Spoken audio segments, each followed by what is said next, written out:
Hi, hello everyone. Welcome to Brahma's channel. இதுவரைக்கும் நம்ம சேனலை சப்ஸ்கிரைப் பண்ணாதவங்க சப்ஸ்கிரைப் பண்ணிக்கோங்க. நண்பர்களே வணக்கம், நான் உங்கள் திருப்புதயால். இந்த வீடியோவில் ஸ்மார்ட் ஆப்ஜெக்ட் பயன்படுத்தி எப்படி வெட்டிங் ஆல்பம் டிசைன் பண்ணலான்னு பார்க்க போகிறோம். ஃபோட்டோஷாப்பில் ப்ரெஃபரன்ஸ் ஓப்பன் பண்ணிக்கோங்க.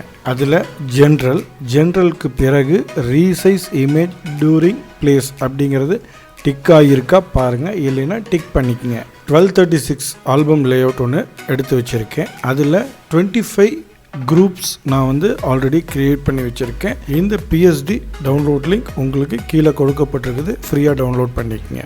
ரெகுலராக நம்ம யூஸ் பண்ணக்கூடிய நிறைய டெம்ப்ளேட்ஸை இது போல் டிசைன் பண்ணி வச்சுருக்கேன். இப்போது 4+4 8 இமேஜஸ் வைக்கக்கூடிய ஒரு டெம்ப்ளேட் எடுத்து ஒர்க் பண்ணி காமிக்க போகிறேன்.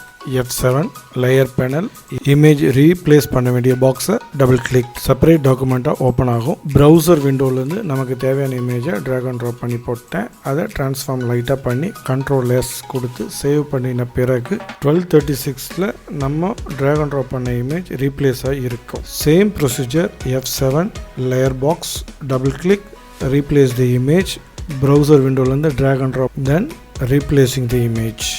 அடுத்து நம்ம ரீப்ளேசிங் தி இமேஜ் சரியாகாமல் இருக்கிறதுக்கு ஒரு வாய்ப்பு இருக்குது. எப்படின்னு கேட்டிங்கன்னா, ரீசைஸ் இமேஜ் டூரிங் பிளேஸ் அப்படிங்கிறது டிக் இல்லாமல் இருந்தது அப்படின்னா நீங்கள் ட்ராக் அண்ட் ட்ராப் பண்ணுற இமேஜ் ரீசைஸ் ஆகாமல் ஒரிஜினல் இமேஜாக இருக்கும். அப்போது ஃபுல் ஜூமில் இருக்கும்.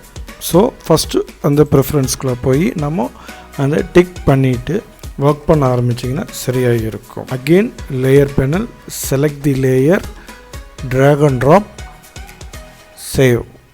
Same process, layer panel, select the layer, double click, drag and drop, Ctrl S save, replace the image. கண்டினியூஸாக அதான் நடக்குது. ஓகே, இப்படி பண்ணும்போது எளிமையாக நம்ம ஆல்பத்தை முடிக்கலாம். For your doubts and clarification, comment பண்ணுங்க. மீண்டும் மற்றொரு வீடியோவில் உங்களை சந்திக்கும் வரை நன்றி, வணக்கம். என்றும் அன்புடன் உங்கள் திருப்பு தயால். இந்த வீடியோ உங்களுக்கு பிடிச்சிருந்துச்சுன்னா லைக் பண்ணுங்கள், ஷேர் பண்ணுங்கள்.